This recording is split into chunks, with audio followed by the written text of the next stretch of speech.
Então, a partir de agora, a gente está gravando. Vamos dar continuidade ao capítulo 3 em Jerusalém. Estou fechando alguns microfones aqui, amores. Em Jerusalém, vamos dar uma recapitulada rapidinha no que a gente viu na semana retrasada. Semana passada eu não pude fazer o estudo com vocês, né? Vamos ver. Ó, semana retrasada, a gente viu Gesiel chegando na casa do caminho, sendo levado é, e encontrando ali primeiro, tendo o primeiro contato com Simão Pedro, Tiago também. Emmanuel falou para a gente, né, sobre a Casa do Caminho, falou que ela foi de início construída com a ajuda financeira de muitos, né? E eu até mencionei que para mim isso já era um ponto de contato com o Ato dos Apóstolos. O André concordou comigo, lá na parte que diz que os apóstolos recebiam, né, doações daqueles que tinham posses. Alguém falando aqui no chat. Oi, querida. Priscila entrou. Boa noite, Pri.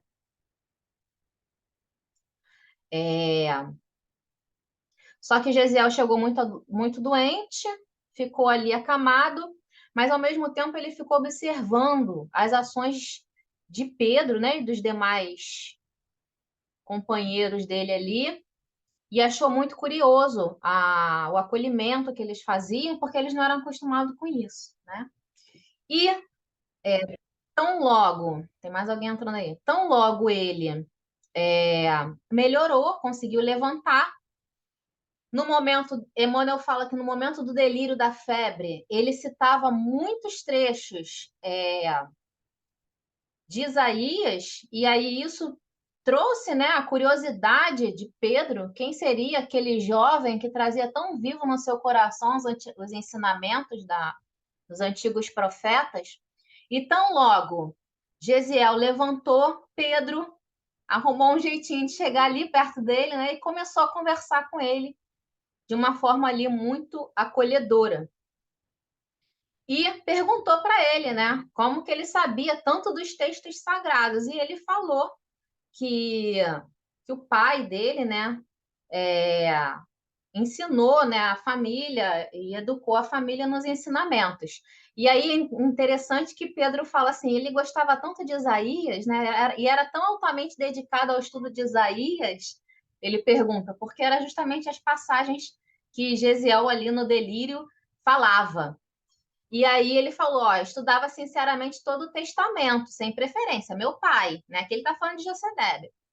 Mas a mim, Isaías sempre me impressionou profundamente pelas promessas do Messias, né?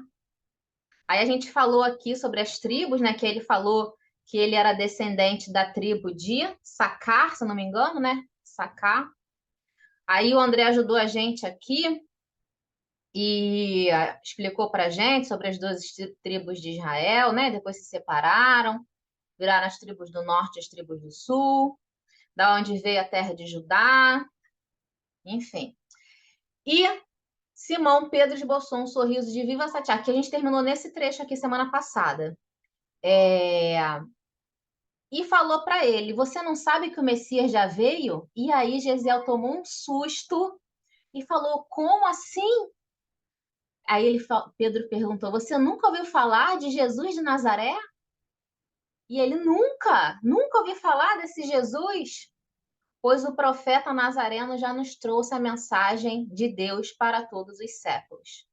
E Simão Pedro, olhos acesos na chama luminosa dos que sentem felizes ao recordar um tempo venturoso, falou-lhe da exemplificação do Senhor, traçando uma perfeita biografia verbal do Mestre Sublime. A gente terminou aqui na semana retrasada, quando Pedro anuncia para Gesiel que o Messias já havia vindo. Então, hoje a gente começa mais um trechinho. Bom, em traços de forte colorido, lembrou, Pedro, né? Lembrou os dias em que o hospedava no seu tugúrio à margem do Genezaré. As excursões pelas aldeias vizinhas, as viagens de barca de Carfanaum aos sítios marginais do lago, que margeiam, né, o lago, era de se lhe ver a emoção intraduzível da voz, a alegria interior com que rememorava os feitos e prédicas junto ao lago marulhoso, acariciado pelo vento, a poesia e a suavidade dos crepúsculos vespertinos. Então, Pedro, na felicidade imensa, narrando ali para Gesiel todos os feitos, todos não, né? Como diz João lá no último evangelho, se tudo fosse dito, não haveria livros que coubessem tantos feitos que Jesus fez, né? Mas Pedro foi contando ali todos os acontecimentos que com certeza marcaram seu coração. A imaginação viva do apóstolo sabia tecer comentários deliciosos e brilhantes ao evocar um leproso curado, um cego que recuperara a vista, uma criancinha doente e prestes restabelecida. Ele foi contando tudo para ele, né? Inclusive os milagres. Gesiel bebia-lhe as palavras, inteiramente empolgado, como se houvesse encontrado um mundo novo. E encontrou, né? O André brincou semana passada, retrasada. Falou assim, ué, se fosse eu ia falar assim, mas gente, mas veio e ainda continua essa bagunça. Mas não, né? A gente vê muito no Boa Nova, de Humberto de Campos, era muito comum é muito comum Humberto de Campos falar assim: a partir deste momento, com o magnetismo do Cristo, ficou impregnado este sentimento, ficou impregnado aquele sentimento, né? E a gente viu que, de fato, vários ensinamentos do mestre não operaram a transformação imediata que ainda hoje a gente quer e pensa, né? A gente ainda não entendeu, né? Não operou, mas sim impregnou esses espíritos daquela mensagem ali que eles iriam levar ao longo dos anos. A mensagem da Boa Nova penetrava-lhe o espírito desencantado como um bálsamo suave. Chegou o momento da alegria, viu, André? Não falei para você que ia chegar? Quando Simão parecia prestes a terminar a narrativa, não pôde conter-se e perguntou. E o Gesiel, né? Quando Simão estava terminando, ele não pôde conter-se e perguntou. E o Messias, onde ele está? Há mais de um ano, exclamou o apóstolo, apagando a vivacidade com a lembrança triste.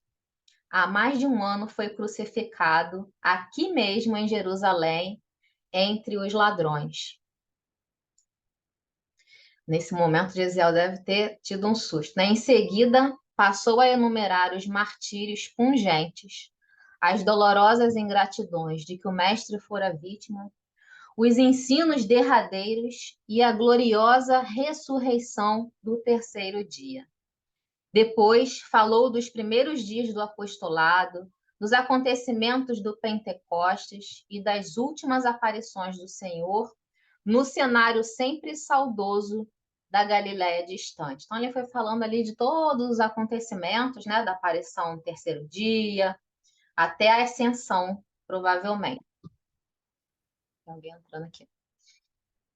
E Gesiel, o que vocês acham? Que eu fiquei curiosa, porque quando eu li esse trecho aqui, eu pensei assim, se fosse eu, no lugar de Gesiel, depois de ter recebido essa notícia de que o Messias era muito esperado, né?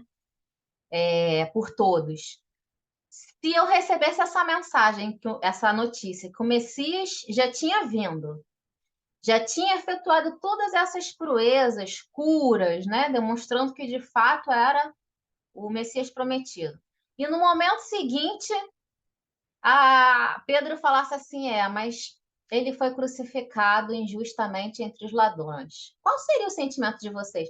O meu seria um sentimento de imensa tristeza, talvez revolta. Não põe em dúvida, não. André, qual seria o teu sentimento? Não, eu fiquei imaginando o sentimento de Jezeel. Como ele era um grande fã do profeta Isaías, e o profeta Isaías já mostrava um Cristo que viria a ser incompreendido, etc., talvez ele deve ter aceitado melhor do que a gente, né? Eu suponho eu, né? Assim não dá. Se fosse eu pensaria, nossa, mas o Messias, ele não era para vir com grandes poderes para vencer qualquer uma dessas dificuldades, né? Enfim, mas eu acho que Gesiel já passou dessa fase, eu acho. Então, mas eu estou perguntando com a nossa cabeça, tá perguntando com a Ah, tá. cabeça de Gisele. Então, com o seu sentimento, você acha que ia Hum. pensar isso, né? Se fosse eu, É. não, eu ia ficar sem entender. Eu ia pensar assim, primeira coisa, será que esse é o Messias mesmo? Por causa que já veio outros pretensos Messias, supostos Messias. E também não deram em nada. Eu ia pensar, será que, será que eu sou muito racional, então eu ficaria com o pé atrás. Será que esse é o verdadeiro Messias mesmo? Será? Será que esses pescadores ignorantes não foram ludibriados? Eu acho. Eu ficaria meio Carlinha, com o pé atrás. então bem, ninguém. Deixa eu perguntar para Carlinha. Carlinha, o que que você ia pensar se fosse você? Ah, amiga, eu ia estar aí meio com o André mesmo, cara. Ia ficar meio desconfiada. Com o pé atrás, né? Ítalo, amiguinho, tá aí hoje. O que que você ia pensar, amiguinho? Ah, eu ia falar esse povinho, hein? Se deixa enganar, né? Não, esse povinho que crucificou. Ah, tá. Crucificou o Cristo. Elza, o que que você ia falar, Elza? Ah, eu acho que eu ia lastimar não ter conhecido. Bom, com essa cabeça que eu tenho agora, não sei É com a nossa nesse cabeça de tempo, hoje. né? É com a nossa cabeça de hoje. Eu ia lastimar não ter conhecido pessoalmente. Eu também, eu acho que eu ia cair num pranto. Alguém mais quer falar? Ah, mas com a Ela- cabeça que tem hoje, a gente reconhece Jesus como Messias, né? Aí é diferente, eu acho. Né? Eu É, acabei mas cortando assim, alguém, desculpa. um sentimento que, na verdade, com um sentimento, não com o nosso conhecimento, né? Nem mas com o sentimento que a gente tem hoje, né? Que eu estou perguntando. Que a Eu ia gente. ficar em depressão. Quem eu, falou? Helene? Eu ia ficar em depressão. não ia, não. Você quer pensar? Eu falei, Ah, deve vir outra aí. Não é possível. Como é que vai tão rápido assim, rapaz? Que Messias é esse? Ah, Não, mas aí ele não. contou dos ensinamentos. Entendeu? Ele Beleza. contou tudo que Jesus fez. Não, mas eu não ia acreditar, não. Eu ia falar, não. Isso aí é fake. É fake notícia news, fake fake. news. Fake news. Muito bom. Pois é. Por que que eu estou perguntando isso para vocês, né? Porque a gente vai ver, né, como a gente vem vendo já, comportamento de Gesiel extremamente sublimado, numa compreensão, né, numa conexão com a lei, numa conexão com a mensagem, sobretudo de Isaías, como o André falou, né, ele era um grande estudioso. Isaías não só narrou a vinda do mestre, como tudo que iria acontecer, inclusive o seu martírio, né? E, e Gesiel coloca isso tudo, né, muito acima, assim, é uma razão, é uma emoção com uma razão equilibrada, né, que eu entendo. De A quem postura. fala, Desculpa, amiga. A não postura pode de Gesiel sempre foi a de que os desígnios de Deus estão acima de tudo. Então, justamente até uma injustiça com o Messias estaria dentro dos desígnios de Deus. exatamente isso, né? Uma fidelidade, uma confiança em Deus. Ele não vai duvidar de que o Messias de fato era o Messias. A gente vai ver isso aqui. Ele não vai duvidar disso. Tem alguém dando interferência aí. Sandrinha quer falar, meu amor? É porque Gesiel ele era já preparado para passar por aquilo. Mas nós, que até hoje ainda não compreendemos totalmente, eu ia ficar indignada, decepcionada e talvez até duvidasse mesmo se era o Messias. É verdade. Justamente, eu também, né? mas é para a gente perceber. Por isso que eu parei, né? Fiz essa reflexão, falei, gente, que abnegação, que fidelidade a Deus, que confiança em Deus, né? Para a gente perceber esse comportamento, porque esse comportamento, como muitas pessoas acham, não é um comportamento simplesmente passivo com tudo, mas é um comportamento de fé. E quando a gente se entrega assim, né? Se a gente faz o que a gente precisa fazer em determinadas situações. Mas quando a prova vem, né? Quando a gente precisa passar pela prova, né? Ou pela expiação, se a gente tem essa entrega, a coisa fica mais fácil do que a gente se colocar com uma revolta, com inconformismo, né? Questionando por que Deus. Eu tenho uma imagem mental muito triste, que eu trabalhava num setor onde eu ficava sentada, né, e recebia documentos das pessoas. Para quem conhece, era o sistema de protocolo de petições do Tribunal de Justiça. Então, eu recebia a petição ali das partes ou dos advogados. E uma vez entrou um senhor que ele estava acabado, assim, olhos fundos, né, negros. Ele era muito branco, mas o olho muito, muito negro, fundo. Um semblante triste. E ele já entrou falando. Estava só eu sozinha ali. Ele já entrou falando. E ele estava revoltado o tempo inteiro com a perda da filha. E a filha era a advogada. E ele entregava as petições e os processos para ela, e ela tinha acabado de falecer recentemente, e ele estava inconformado com aquilo. E aí ele entrou e começou a falar comigo, né, sobre isso, assim, numa revolta muito grande. E o curioso foi que eu não abri a boca, deixei ele desabafar. Ele falou assim: não vem com essa história de vida após a morte, não. Eu não falei nada com ele. Não vem com essa história de vida após a morte, não, que isso aí é balela.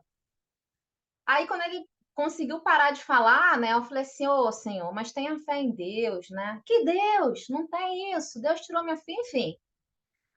É muito, muito doloroso, né? Uma situação. Lógico que perder um filho é uma situação muito dolorosa, né? Eu acho que, para mim, assim, deve ser uma das maiores dores. Mas esse inconformismo, nessa revolta, torna a dor mais dolorosa ainda, né? Em qualquer das provas. Quando você tem essa fidelidade, quando você tem essa confiança em Deus, a coisa fica mais leve. Mas vamos prosseguir. Vamos lá, hoje tem muita coisa, hein? Quando Simão parecia prestes a terminar a narrativa, não pôde conter-se e perguntou: e o Messias, onde está? E aí Pedro falou que há mais de um ano ele havia sido crucificado em Jerusalém. Gesiel tinha as pupilas úmidas.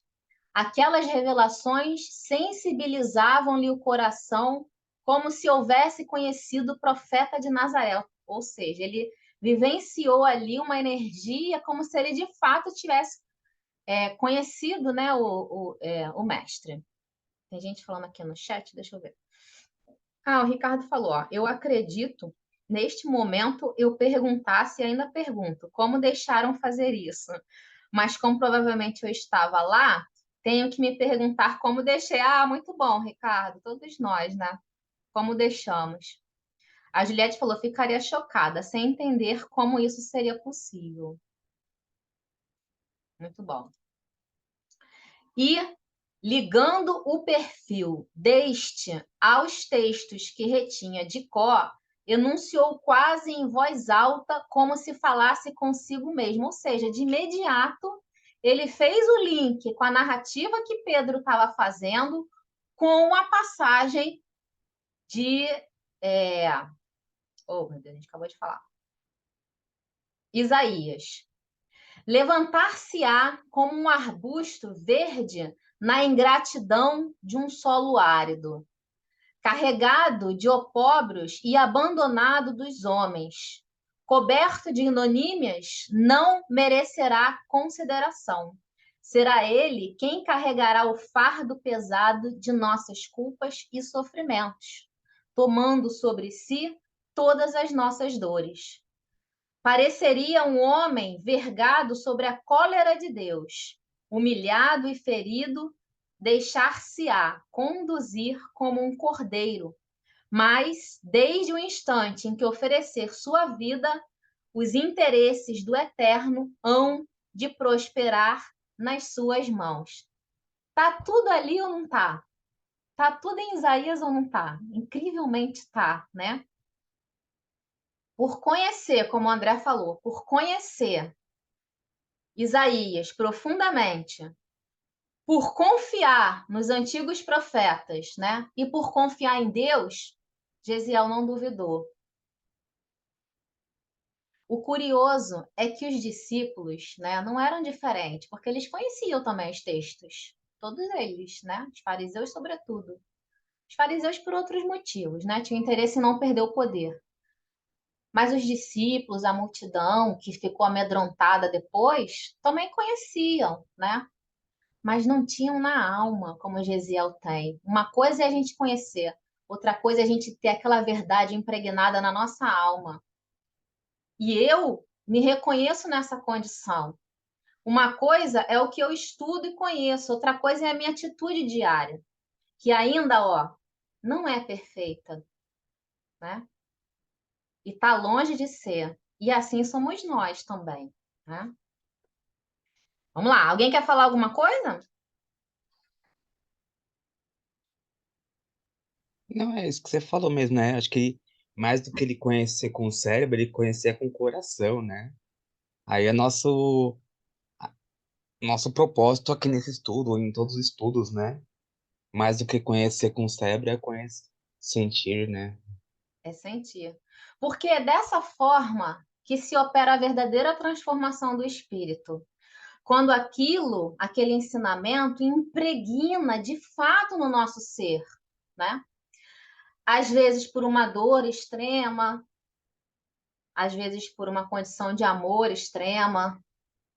É assim que impregna, né? Mas não impregna através de uma simples leitura, de um simples entendimento, e não é de uma hora para outra. São as Simão, duas fala, foi amiguinho, mal. pode Não, falar. isso aí é comentar rapidinho. Que são as duas etapas não cognitivas do que Alcione propõe para a gente no estudo do Evangelho. Porque as duas primeiras são cognitivas. As duas últimas, que é o sentir e o viver, aí é onde extrapola Lembra aí quais são as 4? conhecer, meditar, sentir e viver. O Evangelho de Jesus. Muito bom. Boa lembrança essa que você falou. As duas últimas é justamente isso, né? A parte não cognitiva é a parte que impregna verdadeiramente no espírito os ensinamentos do Evangelho. Boa lembrança, amiguinho. Simão, admirado de tanto conhecimento dos sagrados textos, terminou dizendo: Vou buscar-te os textos novos. São as anotações de Levi sobre o Messias redivivo. Gente, aqui, Emmanuel traz para a gente, né, uma informação que já estava lá no Boa Nova também, que só tem quem tem Emmanuel, só tem quem tem Humberto de Campos, que é ratificando, né, para a gente que sim, Levi anotou, foi ele que anotou ali as primeiras anotações dos ensinos de Jesus foram feitas por Levi, que era quem sabia ler e escrever, né, porque era um publicano, cobrador de impostos. Então, aqui, Emmanuel mostra para a gente lê isso aqui com muita simplicidade, né? Que a gente já conhece a obra. Mas isso aqui é uma informação importantíssima para os grandes estudiosos dos textos bíblicos. Ratificar, porque há grandes discussões sobre os textos do Evangelho, né? A maioria, 90%, a gente está só no achômetro até hoje. Mas que as primeiras anotações foram feitas na hora por Levi, aqui Emmanuel traz essa informação para a gente. Tem mais, né? Tem mais informação nesse trecho. Fala, amiguinho. E esse momento é um momento assim, muito especial, porque ele marca o início do apostolado de Gesiel. Se Gesiel não teve a oportunidade de ser apóstolo em primeira mão, ele, ao entrar em contato com esses textos, e aí eu fico imaginando aqui, né, viajando na maionese, o quão a espiritualidade deve ter ficado feliz, porque em todos os momentos, a espiritualidade, os mentores de Gesiel, os espíritos que assessoravam o projeto dele, porque ele tinha um projeto a ser executado, eu acho que todos eles torciam por esse momento, onde ele fosse entrar em contato com os textos, né? Então, acho que foi um momento muito feliz para a espiritualidade, quando ele realmente chegou até a Casa do Caminho e entrou em contato com os textos. Sim, concordo plenamente. Nessa hora eles fizeram assim, ó, toca aí, conseguimos. Exatamente. De fato, eu comentei num estudo aqui, e tem a ver com isso que você está falando, que Deus, né, na sua soberana inteligência, né, guiando a espiritualidade maior que nos guia, eles formam, até brinquei que é um algoritmo gigantesco, né? Porque a gente tem a nossa missão, como você falou, todos nós temos, né? As nossas missões íntimas, sejam grandes, sejam pequenas, nós temos, cada um. A gente traz no nosso projeto reencarnatório aquilo que a gente precisa cumprir. Só que a gente tem o nosso livre-arbítrio também, né? Então, assim, é um plano genérico com fases, né? Mas tem o livre-arbítrio. E aí a gente vai bagunçando e a espiritualidade vai arrumando, né? Vai bagunçando e vai arrumando sobre o comando da misericórdia do Cristo. Então, sim, a gente até falou, Gesiel chegou aqui na Casa do Caminho dessa forma, foi preso nas galeras, depois foi escolhido para tratar de um patrício que estava doente, poderia morrer, não morreu, depois foi deixado na praia, depois um ladrão que veio roubar e assassinar ele, resolve ter um surto de bondade, encaminha ele para a casa de um cristão que encaminha ele para lá. Gente, olha isso. Poderia ser de outra forma. Poderia? Sim, poderia ser de outra forma, né? Mas foi dessa forma. Então, isso, assim, eu reflito muito sobre, mais uma vez, sobre a nossa entrega a Deus, né? Que nos comanda dessa forma, para que tudo se encaixe. Basta a gente fazer a nossa parte. Se a gente já não bagunçar muito, já tá bom. Só que a gente insiste em bagunçar, né? Mas vamos lá. Vou buscar-te os textos novos, são as anotações de Levi sobre o Messias redivivo. Em breves minutos, o apóstolo lhe punha nas mãos os pergaminhos do Evangelho. Gesiel não leu, devorou. Parece até eu, primeiro livro que eu li espírita foi o livro dos Espíritas, né? Quando eu comecei a ler, eu entrei num processo que eu não li, eu devorei o livro. Depois eu tive que voltar e ler tudo de novo para poder entender, porque eu não entendi nada.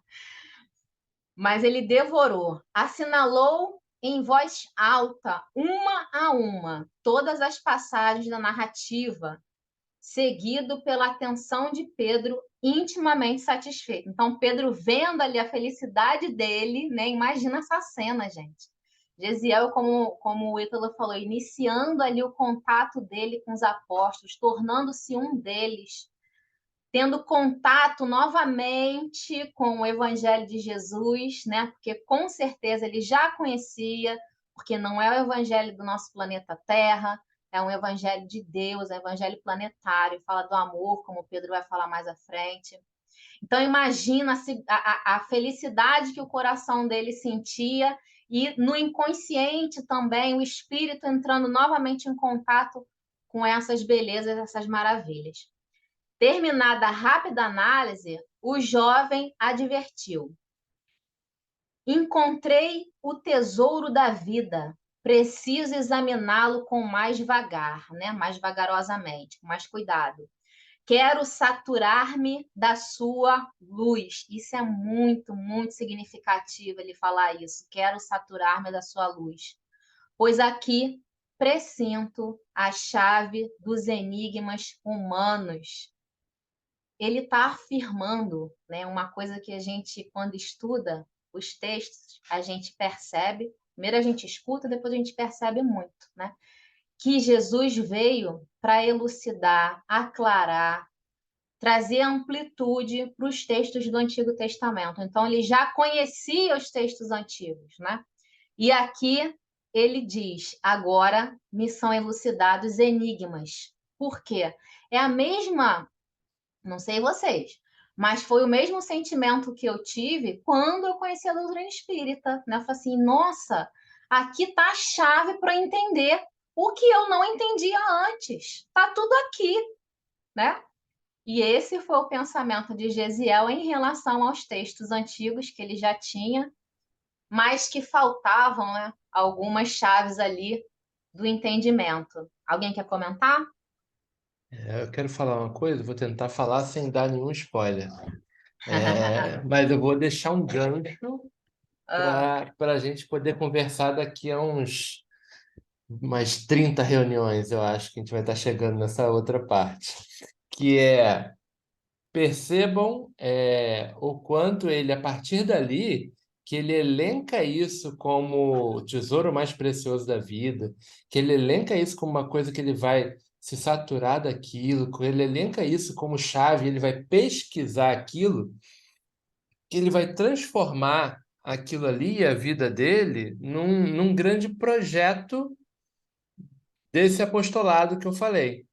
E aí, esse quartinho que está aí na imagem vai virar o templo desse projeto. E esse quartinho lá na frente vai ter um outro momento especial relacionado a esse quarto, com uma outra personagem que agora a gente não vai falar para não dar spoiler. Verdade. É meio que isso mesmo, é um templozinho dele ali, né? Vai ser um tempinho de meditação, de alguns acontecimentos, sim. Bom. Termino. Então, encontrei o tesouro. Vamos lá, passar para o próximo. Quase em lágrimas, leu o Sermão da Montanha. Outra informação. Nas anotações iniciais de Levi estava o Sermão da Montanha. Né? Isso aqui é muito interessante. Leu o Sermão da Montanha, secundado pelas comovedoras lembranças de Pedro, ou seja, né? Lógico que Levi não anotou absolutamente tudo, né? Até porque quando alguém fala, você vai anotando, ainda mais naquela letrinha dele lá desenhada. Então, o que ele ia lendo das anotações, Pedro ia ainda aumentando ali as emoções, né? E aí, olha, nesse momento aconteceu isso, aconteceu aquilo. Então, secundado pelas comovedoras lembranças de Pedro. Em seguida, ambos passaram a comparar os ensinamentos do Cristo com as profecias que o anunciavam, batendo ali direitinho, né? E confrontando e confirmando. O jovem hebreu estava comovidíssimo e queria conhecer os mínimos episódios da vida do mestre. Simão procurava satisfazê-lo, edificado e satisfeito. O generoso amigo de Jesus, tão incompreendido em Jerusalém, experimentava uma alegria orgulhosa por haver encontrado um jovem que se entusiasmava com os exemplos e ensinamentos do mestre incomparável. Né?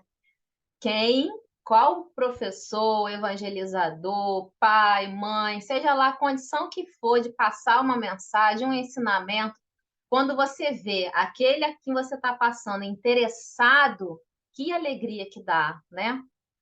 Então, imagina Pedro, né? Ainda mais falando de Jesus. Desde que dei acordo de mim em vossa casa, disse Gesiel, verifiquei que participais de princípios que me não são conhecidos.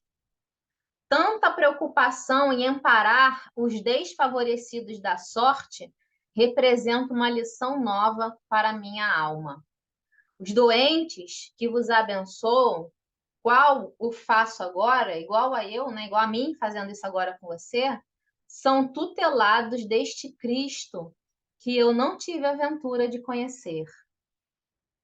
Então, ele reconhecendo ali Pedro, né, como cumpridor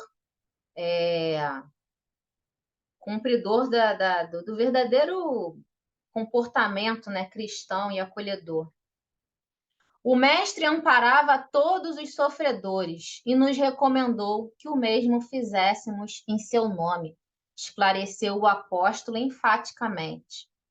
De acordo com as instruções do Levítico, Gesiel agora citando Levítico, Toda cidade deve possuir, longe de suas portas, um vale destinado aos leprosos e pessoas consideradas imundas.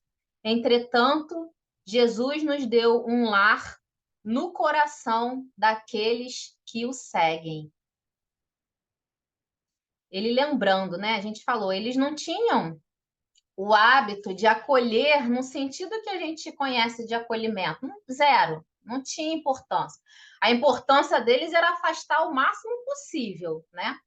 Tem que ter um vale para afastar os leprosos, como eu falei, está lá em Levítico, os leprosos tinham até certidão de morte, né? O que valia a certidão de morte nossa, eles tinham, não podiam entrar na cidade, tinham que carregar sino no pescoço, tudo isso, né? Tudo para afastar. Mas para acolher, para tratar, não era comum, não existia esse hábito. Quem inaugurou foi Jesus com os discípulos. O Cristo nos trouxe a mensagem do amor. Gente, é muito bonito ver Pedro falando isso, né? Como eu comentei também, faz 1 ano que Jesus foi crucificado. Então, faz 1 ano daquele Pedro que a gente lê tanto nos textos do Evangelho como lá no Boa Nova. E aqui a gente vê um Pedro transformado.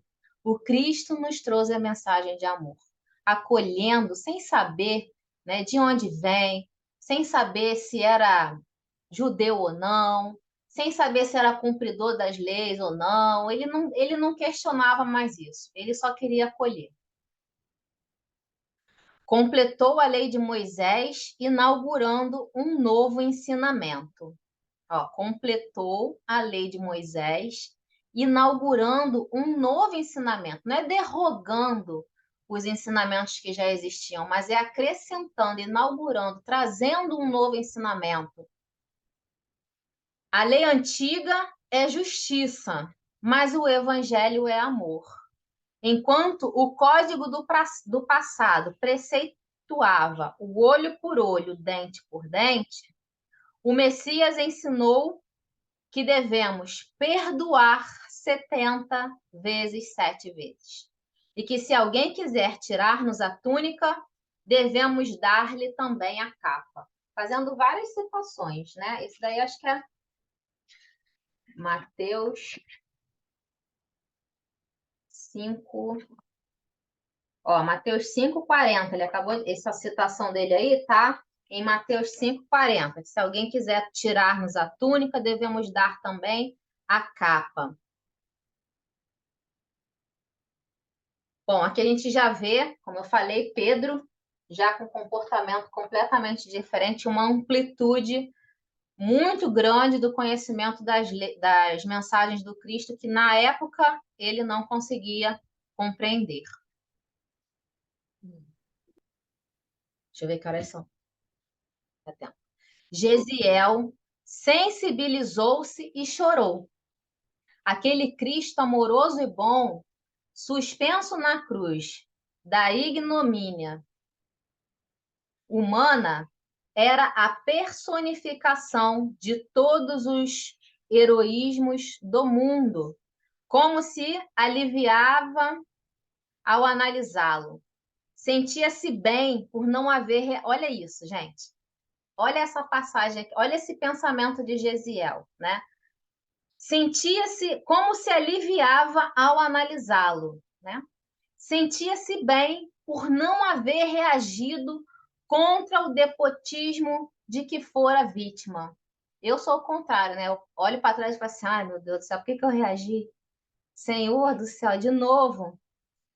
Ele não, ele olha para trás, lembra que não reagiu e fica feliz. Cristo era o Filho de Deus e não desdenhara o sofrimento. Ou seja, ele, sendo Cristo de Deus, não desdenhou o sofrimento. Eu, um simples humano, também não poderia desdenhar. Seu cálice transbordara e Pedro lhe fazia sentir que nos instantes mais acerbos aquele mestre desconhecido e humilde no mundo sabia transmitir a lição da coragem, da renúncia e da vida. Então, olha as lembranças de Pedro, como Pedro estava trazendo Jesus para ele. Como exemplo do seu amor, ali estava aquele homem simples e carinhoso que lhe chamava irmão, que o acolhia como pai dedicado.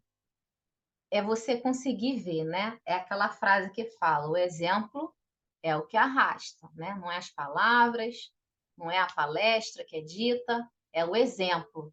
O exemplo é que arrasta. O exemplo é que mostra que o cristão é um verdadeiro cristão. E é isso que ele está falando aqui. Pedro lhe fazia sentir que nos instantes mais acervos, aquele mestre desconhecido e humilde no mundo sabia transmitir a lição da coragem, da renúncia e da vida. Como exemplo do seu amor, ali estava aquele homem, simples e carinhoso, que lhe chamava de irmão. O rapaz lembrou seus últimos dias em Corinto e chorou longamente, profundamente emocionado com tudo ali.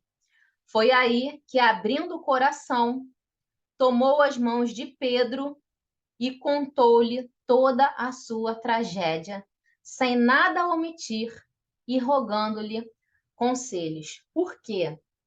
Porque até esse momento, Pedro fez perguntas para Gesiel genéricas, assim, de onde você é, né? Qual a sua, de onde você veio e tal. Mas ele não sabia de tudo que tinha acontecido com Gesiel. Por quê?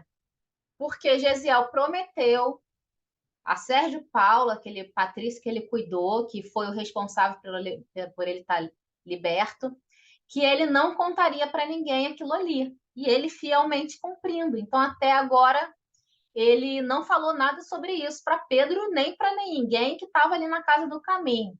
Mas, nesse momento, Pedro foi o responsável por trazer a Gesiel o mestre querido, o Messias tão esperado. Então, ele se sentiu na obrigação, né? Como estava olhando ali para um pai, de abrir completamente o seu coração e contar tudo que aconteceu com ele. Então, ele pegou na mão, né, de Pedro e falou: eu preciso abrir meu coração com você. E contou tudo o que aconteceu. Finalizando a narrativa, acrescentou comovido: revelaste-me a luz do mundo. Perdoai, pois, se vos revelo meus sofrimentos. Ou seja, você me entregou um presente inigualável, mas eu estou te entregando a narrativa das minhas dores, que devem ser justos. Tendes no coração as claridades da palavra do Salvador, e havereis de inspirar minha pobre vida. Ou seja, seja para mim aquele que vai me orientar, que vai me acolher, que vai me conduzir nessa nova jornada, que foi essa que o Ítalo falou, né? Aqui inicia-se para Gesiel uma nova jornada na vida dele. O apóstolo abraçou e murmurou: julgo prudente guardares o anonimato, pois Jerusalém regurgita de romanos, e não seria justo comprometer o generoso amigo que te restituiu a liberdade. Teu caso, entretanto, não é novo, meu amigo. Estou nesta cidade há quase 1 ano, e por estes leitos singelos têm passado as mais singulares criaturas. Eu, que era um paupérrimo pescador, tenho adquirido ampla experiência no mundo nestes poucos meses. A estas portas têm batido homens esfarrapados que foram políticos importantes, mulheres leprosas que foram quase rainhas. Em contato com a história de tantos castelos desmoronados, no jogo das vaidades mundanas, agora reconheço que as almas necessitam do Cristo acima de tudo. Muito bom, né? Essas explicações singulares constituíam um conforto para Gesiel, que interrogou agradecido: e achais que vos poderia servir em alguma coisa? Ele perguntando: e você acha que eu posso auxiliar em alguma coisa? Eu, que era cativo dos homens, desejaria escravizar-me ao Salvador, que soube viver e morrer por nós. Serás meu filho, exclamou Simão num transporte de júbilo. E já que preciso reformar-me em Cristo, como me chamareis? Perguntou Gesiel com olhos fulgurantes de alegria. O apóstolo refletiu algum tempo e falou: para que não te esqueças da Acaia, que foi a região que ele veio, né? Onde o Senhor se dignou te buscar-te para o meu ministério divino, eu te batizarei no credo novo com o nome grego de Estevão. Olha que bonito. Mais uma informação de Emmanuel. Quem deu o nome de Estevão a Gesiel, que nos textos do Evangelho é só conhecido como Estevão, né? Foi Pedro. Foi Pedro quem escolheu o nome de Estevão para Gesiel. E a partir desse momento, Gesiel passa a ser Estevão, numa simbologia muito significante também, como o Ítalo falou, porque aqui inicia-se a sua nova trajetória como um irmão do caminho, como um apóstolo do Cristo. Amores, vamos encerrar por aqui. É interessante ver também a troca do pai, né? Assim como Jesus tem na figura de José o pai que ensina tudo que é importante para viver a vida da matéria, e depois ele vem trazer a noção de Deus como pai, e aí o pai que ensina tudo que é importante para a vida espiritual, para a vida eterna, né? A gente lembra o exemplo de Francisco também, que teve a importância do pai, que criou ele num determinado momento, ele abdica do nome do pai, abdica das coisas do pai, para chamar a Deus de pai, e a gente vê aqui Gesiel, né, que teve na figura do pai também aquele que ensinou algumas coisas, também aquele que auxiliou ele no momento material, e aí vem para esse novo momento, que é o momento espiritual, e aí Pedro assumindo essa figura de paternidade para conduzir ele como um filho do coração, mas no sentido de levar a espiritualidade para o coração dele. Muito bonito isso, né? Muito, muito bonito. E assim, eu acho que todos nós, eu já falei também sobre isso, todos nós temos uma mão, né, que nos conduz. E isso é muito importante, porque isso é Deus atuando, né, de forma a nos amparar. Todos nós temos várias histórias de pessoas que passam por momentos difíceis e aí fala, em determinado momento surgiu fulano na minha vida, que pode ser um amigo, né, que pode ser aquela pessoa que representa um pai para quem não tem pai, né, que pode ser tudo, pode ser o companheiro, a companheira. Então, isso aí que você está falando, amiguinha, isso é muito importante, porque Deus sempre está nos amparando através, né, através dos outros, basta a gente perceber isso. Significa... Fala, Bia. É que eu não consigo aqui levantar a mão, porque eu estou de celular, eu não sei como é que faz isso no celular. Não, pode falar. Então, invisibilidade não é ausência. Os espíritos estão à nossa volta o tempo inteiro. Deus, Jesus, é só a gente entrar em sintonia com eles. E a gente é o que a gente pensa. Entendeu? Nós temos, se a gente pensar no bem, a gente vai estar sempre amparado por eles. Verdade. Entendeu? Mas às vezes a gente é tão insistente, a gente é tão teimoso, Bia, em perceber que Deus manda uma pessoazinha de matéria mesmo para ajudar a gente. Paulinha! Tudo bom, amor da minha vida? Hoje é aniversário dela, Elaine. Eu sei, já dei parabéns. Vou dar de novo aqui, viu, meu amor? Parabéns para você. Eu amo tanto. Deixa eu desligar o fone para não atrapalhar a reunião. Peraí. Que reunião? Você está em reunião? Sim. Eu estava sabendo que você está em reunião. Amores, vamos então encerrar hoje. Semana que vem a gente encerra o capítulo e vamos iniciar depois o outro. Mas eu queria combinar uma coisa aqui com vocês. Posso antecipar, Ítalo e Carlinha, a data da nossa confraternização? Pode? Então tá. Uhum. Então tá. Ó, eu já tinha falado. Deixa eu encerrar aqui a gravação. Aqui, né? Interromper.